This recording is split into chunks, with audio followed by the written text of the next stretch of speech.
Straight talk from Israel. You're listening to Israel News Talk Radio.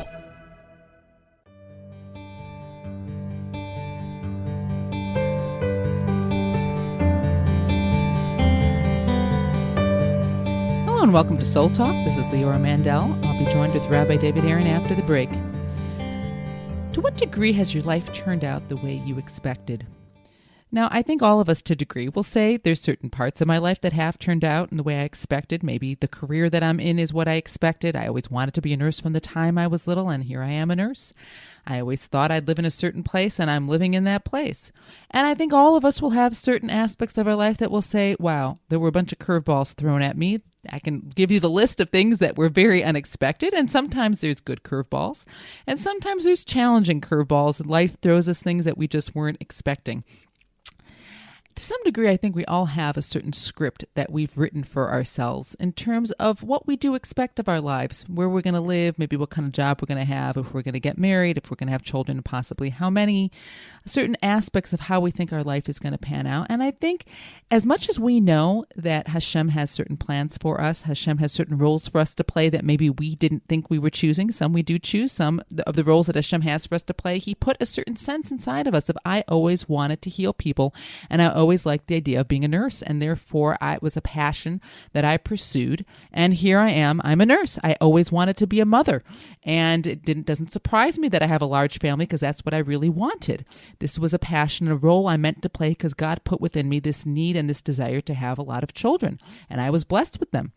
And yet there are times where we have these thoughts, these passions, these plans, and they don't plan out.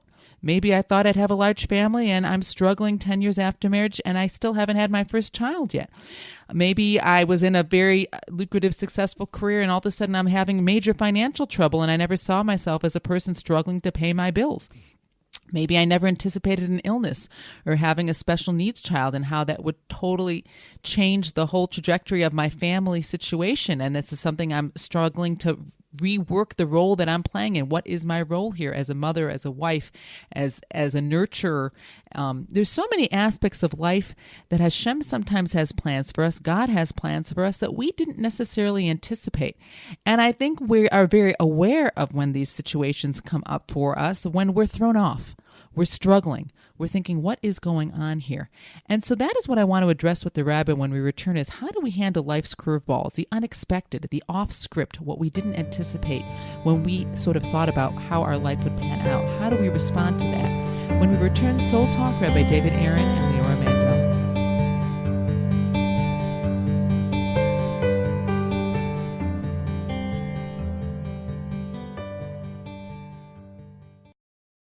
Always challenging the status quo. Hello, I'm Rod Bryant on Beyond the Matrix here at IsraelNewsTalkRadio.com. I want to encourage you to listen each week, every Wednesday at the same time, for an amazing show that will challenge you, inform you, and inspire. News, views, and wisdom for the nations here on IsraelNewsTalkRadio.com. Don't forget, Beyond the Matrix every week, Wednesday, here on IsraelNewsTalkRadio.com.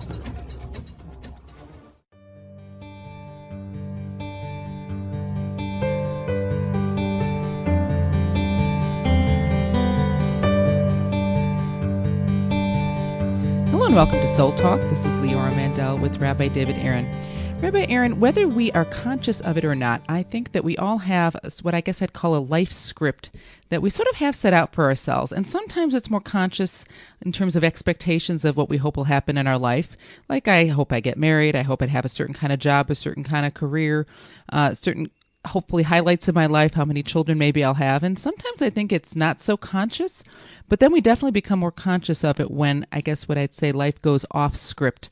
When we get these sort of curveballs in life that we weren't expecting. And I think it can really, everyone's going to have them at some point. Sometimes we have bigger ones more than others. Sometimes it's a day that goes off track, but there can be really big life curveballs. Like, for example, if someone all of a sudden loses their job. That wasn't in my life script. I'm in a financial crisis. I never anticipated this. It can really throw a person off. Illness, God forbid, death. even having a child that was unexpected, maybe a child with highly special needs. There can be so many different aspects of divorce that was never in my life script that I'd be a divorced person one day. So many big curveballs can hit us in life. And the question is, how do we respond to life when it goes, I guess, what I call off script? And how do we get in line with what God's script is? Maybe some big events in our life that we didn't anticipate, but they are coming our way. How do we adjust to them, and how do we sort of try to rethink our life to readjust to the new script? Fabulous question, especially during these turbulent times where I think most of us are experiencing all kinds of curveballs in our lives. I'll share something with you that the Kabbalah says, which, well, we'll look at it. It could be for some of us a very challenging teaching. The Kabbalah says that before we came into the world, we were shown our script, like an actor is shown the script. We saw all the events in our lives, who we'd be married to, who our children would be.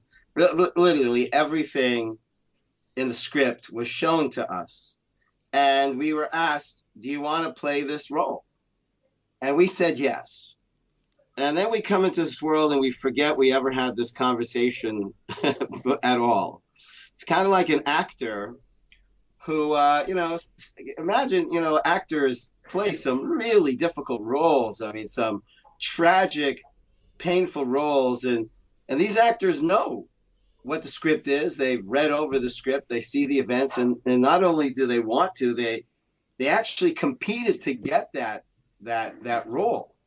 And who would ever do that? And some method actors actually experience the impact of the character they play for quite some time after. I've done research on that, and it's really amazing. So there really isn't anything not anticipated, because deep in our unconscious, we knew and we accepted it and we embraced it. And why did we embrace it? Because we knew this was going to be amazing for us in some very deep, profound way. And this piece of Kabbalah is actually tied into something that it says in the Talmud that says everybody has been created according to their will. So the Kabbalah is actually simply detailing what that actually means. Now, is there a benefit in thinking this way? Personally, I think it's the best way to think. I don't know a better way to think, because there's two ways to go. Either I am a victim and I just live with this sense of resentment and anger that the Creator has dumped these things on me that I never expected, I never agreed to. And or I take another attitude and said, somehow I agreed to this.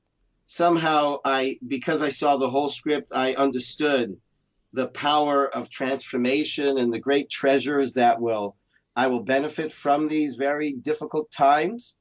And I needed to forget the script. Otherwise, I couldn't really play it well if I knew what's coming next. And so is there free choice? There is free choice, because we come into this world and we forget our script. But when something happens and there's no choice in the matter, we can't change what happened. It happened. Now we can only change how we look at it, or what choices we now make based on it. But there is never a moment that's unscripted. It's all scripted. There's a script that we know deep in our unconscious that we embraced, we happily embraced. And then there's the unscript that in our conscious mind we think is our lives about. And that's the interplay between free choice and not determinism, because again, determinism sounds fatalistic, that I didn't have a choice. The Kabbalah says you absolutely had a choice whether you wanted to play this role and all these scenes, and you were thrilled to say yes. So then there's that initial choice whether I want this role or not, so to speak. And then there may be so many circumstances that happen once I've made the choice to take on a role that, so to speak, I chose initially, but I didn't create, meaning they're set out for me. But then my choice within those circumstances are how am I going to respond and how am I going to think about and look at and live my life according to how that all plays out. Well, we're treading on that fine line between free choice and determinism. And I would say the ultimate position on that, as the Rambam Maimonides sets out, is that it is a paradox. In fact, it's actually laid out in what's called Pirkei Avot, the chapters of our fathers, the ethics of our fathers. It says, Hakol tzafui v'reshut netuna. All has been foreseen, and yet permission has been granted. And that's just a paradox. So I think we have to play both sides of the coin. I think when something, comes our way, then I think the most empowering way to look at it is, I wanted this. I knew this was going to be in my best interest, as painful as it might be. And I'm going to embrace this as an opportunity rather than an obstacle. I'm going to rise to the challenge rather than succumb to, the anger. And but then I have to make a choice, because I don't know what the next scene is. So I have to make a choice. And so the fact that I really don't know the next scene means that I just have to make a choice. Now, it could be that a person saw that they agreed to marry this person, and then they find out that the person they married is deeply problematic for them to remain married. So they have to make a choice. They don't say, well, if I'm already married to them, then I must have known that this is the best thing for me, and therefore I'll stick with it. Not necessarily. You don't know. Maybe the script that you agreed to is that now you have to choose to part ways. We don't know. So that's why the rule of thumb in Judaism is everything when we look into the past, 2020 hindsight is completely scripted, completely planned. Everything in the future, 2020 foresight, is completely free, all free choice. And we play both sides of the coin, and we play those both sides of the coins in terms of how it psychologically benefits us. Which side of the coin is best to focus on would be determined by, what would help you get moving and rise to and grow from whatever you're going through. But what it does do, too, is it shows us that there is a certain order to our life. I think one of the things that's hardest is when we feel like our life is out of control. And that's a very scary feeling, like this isn't what I was expected, and feeling like there isn't some sense of order, and it may be a different order than I had planned, but there is an order that still gives a sense of, again, recognizing, right, this isn't all up to me. There is a God who is creating an order that's a different order than maybe I remember expecting. And then having power, as you're saying, not being a victim, because within that order, maybe it's a different order than I chose, but within the order, I still have choice. Right. But you use the word that I didn't plan. But according to this Kabbalistic teaching, you did plan. You in some way, you knew this, and you knew you could get through this, and you knew that this was an opportunity for you. And I think I can't think of a better mindset than that. What's the alternative? To just get angry and resentful? And what's the alternative? I think it's the best way to think.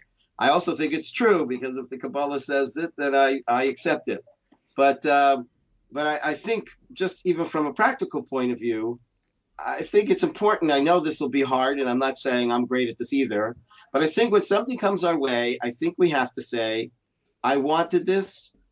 I knew this was an opportunity. I agreed to this, happily agreed to this, and I am going to be able to grow and benefit from this. And these are, I've shared this many times before, that I heard one philosopher say we'd be better off talking to ourselves more than listening to ourselves. And so there's this little voice that's yapping away inside us with a lot of negative stuff, disempowering, limiting stuff. And we have to record over that and say to ourselves what we need to hear in order to move forward and rise above it. And with this teaching that you're sharing, again, I'm still processing it, but it really does give a totally different perspective on what is going on in our life, because it's not only that this isn't what I expected and what is God doing to me, it's I chose this, I agreed to this, I accepted this, and so now my role in whatever it is that's going on, that's surfacing, is once again to remind myself of how do I now accept this? Because as we all know, if I fight something, it's going to be much more difficult. There's obviously a reason I'm going through this, and I'm going to lose out, as opposed to understanding that I accepted this, and therefore I need to think of what it is that ultimately this was set out for, so that I can achieve what I meant to achieve through going through the challenge that I'm going through. When we return, Soul Talk, Rabbi David Aaron and Leora Mandel.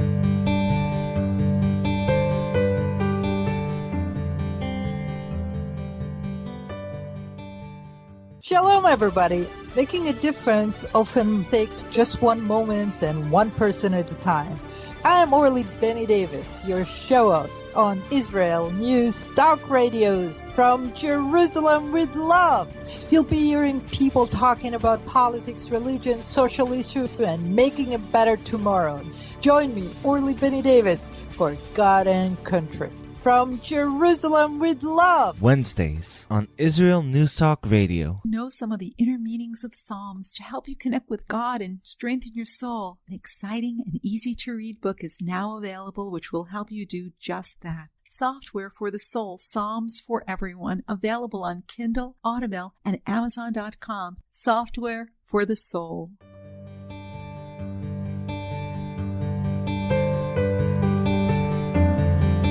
Hello and welcome back to Soul Talk. Leora Mandel with Rabbi David Aaron, talking about how do we respond when life goes off script. And Rabbi, you shared a very powerful and life-altering Kabbalistic teaching that whatever happens in our life, we agree to before we came down here. When we are born, it's like maybe that's the concept of the angel touching us. We forget on a certain level, maybe we know there's different levels of consciousness. So then life does sometimes things happen that are like, where is this coming from? Why is this happening? Specifically challenges in our lives. But we have to understand that any challenge or anything that's going on in our life, we agree to ahead of time. And you said some things that I thought were really, I jotted them down at the first segment, that whatever is going on, and usually when we're talking about life going off script, it's not winning the lottery and getting $1 million. Those are the kinds of things we start questioning what's going on here. It's oftentimes the challenges that are not what we planned for our lives. But you said that there's something amazing in a deep and profound way that's happening. This is right. And that part of what we have to do is it's either an opportunity to embrace, is the way we have to look at it, as opposed to an obstacle to overcome. And that makes me realize then that so much of the work, especially when we start getting this feeling that, wait a minute, this isn't what I thought I planned, what's going on here, what's happening in my life, is really the opportunity that we have to take and say, okay, wait a minute, this was all a part of a plan here. There's an order here. What I need to do in all of this is think, how do I think about this and respond to this in a way that I can then see this as an opportunity as opposed to an obstacle? And that will make all the difference. Yeah, you got it. As I mentioned, really think of it as an actor who embraced a part. He auditioned hard. He prayed to get the part. He got the part and he jumped for joy. And it's a part of some character that's in a horrible car accident and is paralyzed. And and this is the part he's playing. And then the actor is a method actor, and he so throws himself into the part, he forgets he's an actor. He actually thinks that this is, he forgets this is a film, and he just is angry at his terrible fate. That's kind of what it is. And when a person leaves this world, they wake up and wait a second, this was a film. And not that I want to diminish the importance of the story, because actors will embrace these parts because they know that there's something about that part that's so deeply enriching to who they are. And so it's not like, oh, it's just some fable that I went through and good thing I left the world, but actually something really profound is happening in terms of life education and consciousness of who I am and why I am and what is it all. And so, to me, it's the most optimal way of looking at our lives. Rather than fight with reality, embrace it. So to a degree, it almost sounds like, too, like I'm thinking of an actor in a role, and you're often not seeing immediately, the role. There's some sort of background of the person that has to develop to sort of prepare ourselves for whatever specific role we're going to be taking on. And to an extent, is that also life? That meaning there's all this built, obviously different people enter their roles at different stages, but it's actually almost these curveball challenges that are the ones that would really have to trigger our free will, because these are the things that, as we're saying, we could either fall apart and become a victim from them, or we can choose to say, okay, what is life asking of? What is God asking of me? What is life asking of me? What is the situation asking of me right now? I have a choice here how I'm going to respond.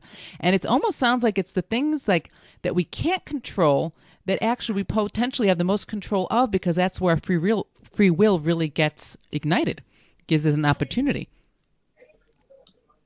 Well, sometimes the greatest challenge and greatest success is in changing our mindset and looking at the situation differently.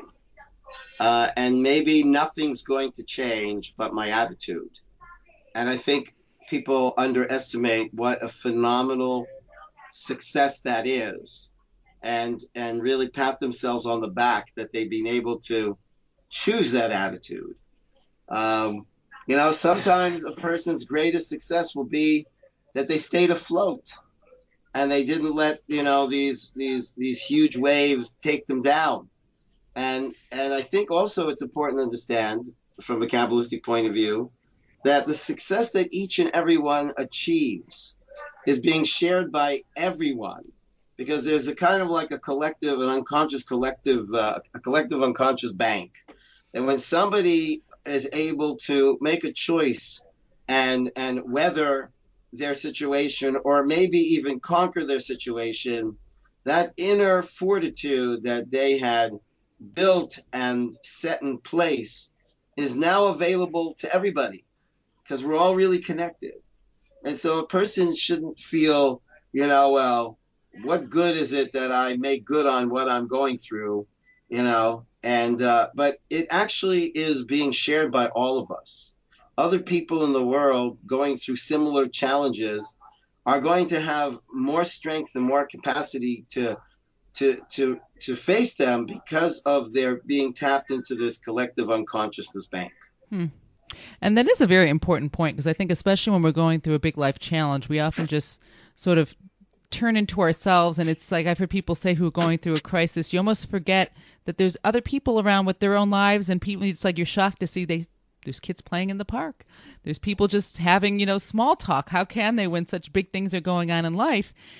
But we really are all connected, meaning what I'm going through isn't just all about me.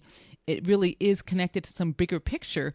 And it's a bigger picture even within my own life. As you're saying, if I'm an actor and this is a set, and one day I'm going to wake up and realize that I had a role to play, and that was me playing that role, but that isn't necessarily all of who I am. That's just a part of me, like taking on a role. There's also that collective side, too, of it's not just about me. It's about some world picture that all this is going towards. And also, you see, I think it's hard for people to do it for themselves. But what if you believed that you facing this challenge and rising to it is going to benefit other people in the world that you never met, maybe will never meet in your life? Don't do it for yourself. Do it for the world. I mean, if a person had a sense, because otherwise a person could be in their room,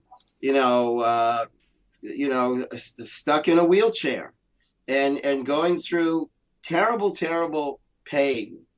And the attitude is like, what worth is my life? I'm good for nothing for anybody else. I don't even know anybody else. But if we were to adapt the attitude that, facing my challenge is a kindness to the rest of the world, that other people, without me knowing who they are, and without them knowing who I am, are actually going to benefit from me even trying to stay positive for 10 minutes. I think people often don't realize that everybody knows the saying, a journey of 1,000 miles starts with one step.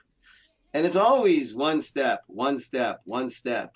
And it's, or one day at a time. Very often people, they think, well, how am I going to do this for the rest of my life? Nobody's asking you to do it for the rest of your life. Just do it for today. We'll talk about tomorrow.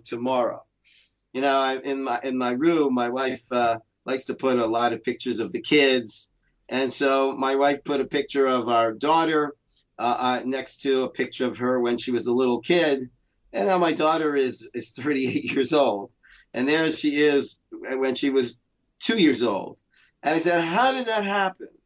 Day by day, hour by hour, but it happens. But when people kind of jump the gun and try to say, well, I won't be able to, sustain this mindset. Nobody's asking you to think about that. Right now, get through the next hour, get through the day, day by day. That is very powerful. And I'm thinking about what you're saying, too, of sometimes we think we're in our own challenge and not realizing how when we're overcoming something, it affects the whole world and it affects way more beyond when our own personal experience. It goes back to when you're talking about an actor who, let's say, is in a scene where they look like they're by themselves in a room and they're having some sort of struggle of should I cave in or should I rise above and choose to embrace the challenge that I have and choose that good attitude. And you see them going through that struggle and they, so to speak, as an actor or in the role, they think it's just me and this is just going to affect me and my personal life. But the reality is with the millions of people watching this film and watching a person, and even though they might know it's an actor, but make that choice, who knows how many people are inspired to make that choice in whatever struggles they're going through in their own life. And it sounds like to a degree you're saying that there's a certain energy that goes into the world that does have that effect. Even the private struggles that we go through, it doesn't just stay within us in terms of a growth point, but it sends it out to the world as a positive energy that reaches others. Right. If, God forbid, a person got to a place where they were seriously considering suicide, and if they could understand that committing suicide is selfish because there are other people in very painful situations like you and are trying to find the strength to move forward.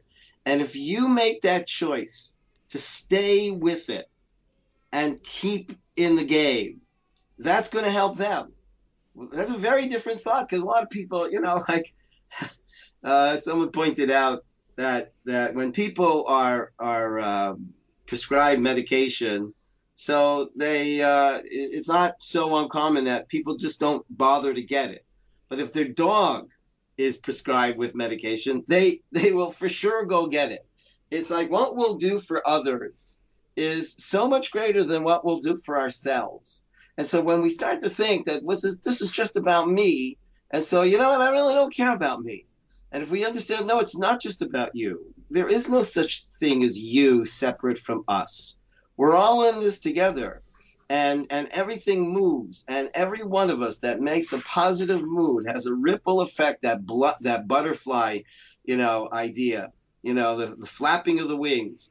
That do it as an act of kindness, not just to yourself, but to so many others who need you to make that choice. And that it really is very profound. And I do but very much believe, as you're saying, that recognizing that there's something beyond us in terms of there's me in this limited time frame, but also beyond me, that this life is just a role I'm playing. There's so much more to me and beyond just the individual role that I'm playing within this big scheme here, but affecting other people has so much power to transform an experience. When we return, Soul Talk, Rabbi David Aaron and Leora Mandel.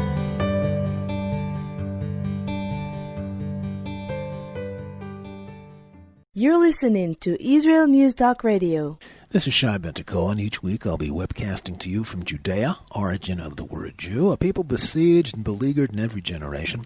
Nazi Germany's but a memory, but in its place the world invented the phantom Palestinians as this generation's internationally authorized Jew killers.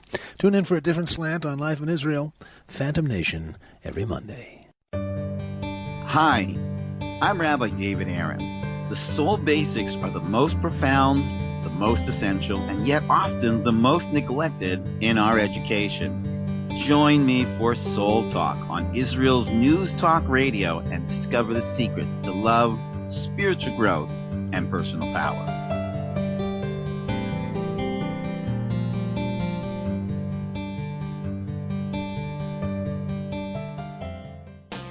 How did a nice Jewish girl from Delaware end up living in Israel? Shalom, I'm Natalie Sapinski. Join me on my show, Returning Home. Meet different people who have moved to Israel. Hear their personal stories, their highs, their lows, and everything in between. Each week, we talk to experts on immigration and the process of moving to Israel. Listen to Returning Home every Thursday, only on Israel News Talk Radio.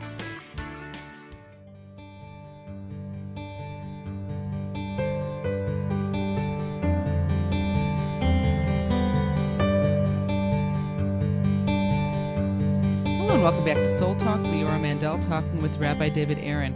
As usual, Rabbi, you really have a way of transforming perspective. And this is a very powerful one. Again, life scripts that we have a sense of how we think our life should go, will go, and we don't always realize that when we think that there's a curveball being thrown at us, we actually had agreed to it ahead of time, knowing this was the role that we were going to play. But it's interesting that to an extent, it's those curveballs that in a sense I would almost see, and I think many of us see as this is the challenge in my life. This is the missing bolt, or this is why my life would be so much better and smoother, and I could be so much happier, and all the things that could be without this problem, this unexpected problem in my life. And yet to a degree, it almost sounds like we're seeing here from the way you're explaining it, that what we see in one sense as a problem is actually possibly the reason that we're here. We agreed to it, and this is like the role we're supposed to be playing. And that part of what we need to do is recognize, if we can recognize that and not see it as the problem, but seeing it as the purpose, it's a totally different experience in our life and what we're doing. And if we recognize that, we have more likelihood of actually accomplishing what we're supposed to accomplish in our role here, as opposed to fighting it. Well, part of what makes this so difficult is we've been convinced that happiness is a goal in life. And so if we are not happy, then we are clearly missing the mark of life. And Judaism does not say that happiness is the goal. The goal is to live a whole life. Most of the time, people think that happiness is the goal of life. Happiness is a strategy how to live a whole life. And it's a choice that we make. And I think we discussed this earlier on in a previous show, that happiness is not something in our tradition. Happiness is not something that happens to you. It's something that you choose to make happen through you. And it's an attitude. And it doesn't mean that I'm feeling happy.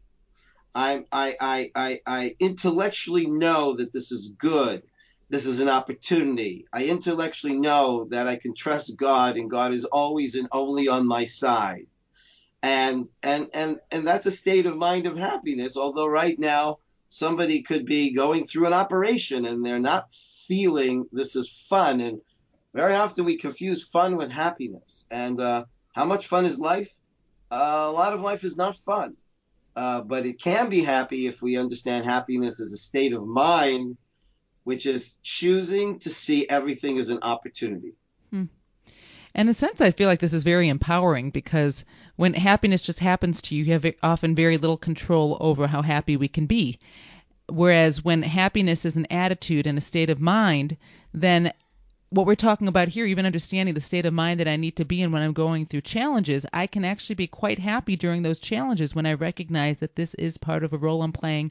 This is part of my purpose. There's an elevation and certain parts of me that are going to develop from this experience that wouldn't have been. I mean, there's so many different mindsets I can be in which I can choose to still be happy within the challenge. Well, I had shared this a long time ago, but it's worth sharing again. I remember when my parents had passed away, and I was sitting Shiva, which is the mourning period that we do, and I was deeply, deeply sad. I was crying, but I realized in my heart that I was happy. I was happy that I was sad. I was happy that I knew how to cry. I was happy that I was able to deeply feel the pain and mourn the loss of my parents. Now, was I smiling? No. Was I feeling good? No. But in a very deep, deep place, I felt good that I knew how to feel bad. And I knew how to mourn. And I think that's really very sad when people don't know how to be sad. So especially when we say life goes off script, and especially losing one's parents. There's things like that we know will happen, and in the right order that our parents pass away before we do, there still is that mourning and loss. And yet still when it happens, it still takes us, it shakes us up. It's like, what's going on here? Why are these, the loss is very difficult to deal with. And yet at the same time, as you're saying here, when we can recognize that life is about wholeness, and part of wholeness is having a whole conglomerate of, there's going to be sad times, and as you're saying, but knowing how to be sad. There's going to be times when I'm struggling with the situation to adjust to what's happening in my life, but knowing that that's part of a process of wholeness, then even within the struggle and even within the sadness, I still can have a sense of wholeness, which can really recognize that I can maintain a certain sense of happiness. It's not the happiness like I'm having fun, but it's the happiness of being whole in the experiences of my life. I mean, think of it this way. If the creator of God were to ask me, I'll just talk for myself, and say, before I came to this world, David, you have a choice. I'm going to give you a life where you will never feel pain and you will never have cause to cry. Okay, I would say no. I wouldn't accept such a life. I don't want a life where I would never have ever experienced pain or cry, because some of the deepest moments of my life of deep self-awareness and in a weird way celebration of the full spectrum and gamut of humanness would have been lost. So no, I don't want to be a laughing hyena. I want to be able to experience the depth of the spectrum of human emotion. And so I know I obviously didn't agree to that anyways, because I have cried and I have had pain, and I'm happy with my sadness, and I'm happy to know that I know when to be sad and when I know to be happy. So I would call it capital happiness. That includes sadness and small letter happiness. And I think that's the way to live your life. And it is so interesting, because as much as there's this very unnerving feeling when unexpected things happen in life, and there's a part of us, or there's a part of me, but I think a lot of us, that there's a part of us that would say, I would rather my life just go without too many unexpected hinges, go relatively smoothly. I'm not saying there can't be certain challenges, like we challenge ourselves. But the reality is, and I think we all know this, is that when we're in those time frames of life where things are going relatively smoothly, we're oftentimes not developing ourselves to the best of our abilities, and oftentimes we sort of go into like a hibernating latent mode. And it's oftentimes when we get those curveballs and those unexpected situations that arise that the greatest parts of us are developed. And as you're saying, if God would ask you, would you want to go through a life without pain? And you'd say no, because I wouldn't become who I can be if I didn't have those challenges. There also is another part of me that really recognizes what you're saying. And maybe that's sometimes the struggle of, there's a certain part of us that just wants to live the easier life and not have anything come up that feels like it's, a Mount Everest to climb. On the other hand, if we don't have those Mount Everest placed in our path, and we don't, or at least the training for it, we're never going to be able to climb our own mountains. Well, happiness is when we're growing. And anybody who is working out and doing bodybuilding actually takes great pleasure in waking up to great pain in their muscles, because they know I had a great workout and I am developing, I am growing.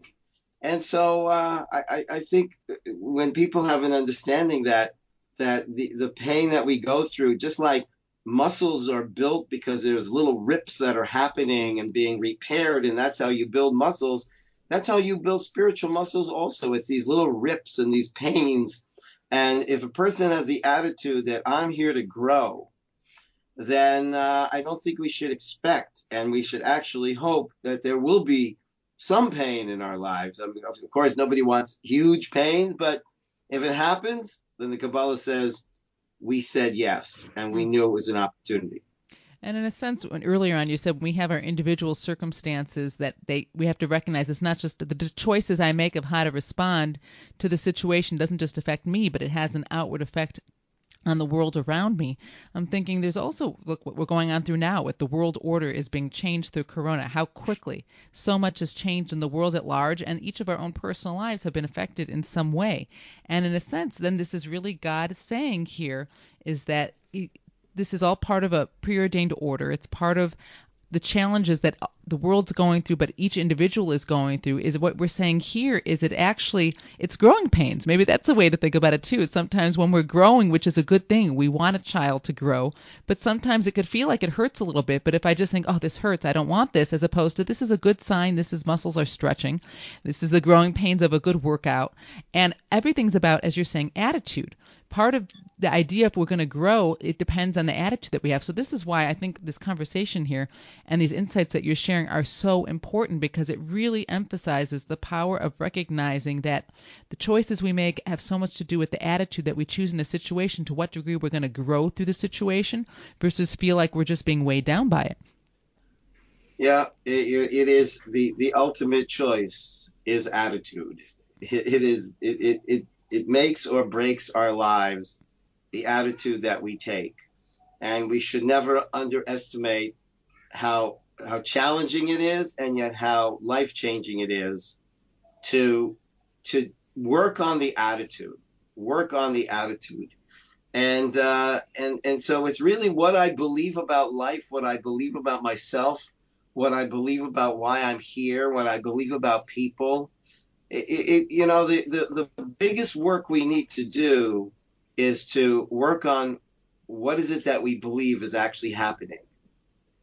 And that, again, is all about recognizing the perspective you're sharing here. It's what is happening is an opportunity for me to become greater, for me to live up to the role that I've been given, that I agreed to before I even came here, and to really excel at the role that I've been given to play. I want to thank you all for joining us. Soul Talk, Rabbi David Aaron and Leora Mandel.